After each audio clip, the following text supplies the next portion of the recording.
So today we're finding the area of our last shape, which is a rhombus. And if you remember us doing rhombuses back last semester, we did know that these sides are equal. It's kind of like a square that's been squished into a diamond shape. If you take a square box and just squish it down, it turns into a diamond. And when you do that, one of the diagonals, so BD, would be longer than AC. And so the formula for area of a rhombus is pretty easy. You only have 9 problems to do today. They're very easy. Use your calculators. Don't make silly mistakes. So we've got the area of a rhombus equals 1/2. And then we plug in diagonal 1, which I have in green, which is 6.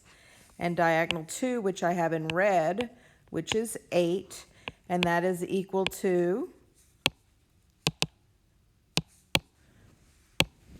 1/2 times 48, which is 24. So this homework is easy. When we finish today with all the areas, we're gonna have a little test or quiz, really. It's a small test on areas. You'll get a review packet tomorrow, and then we'll get the test in this week.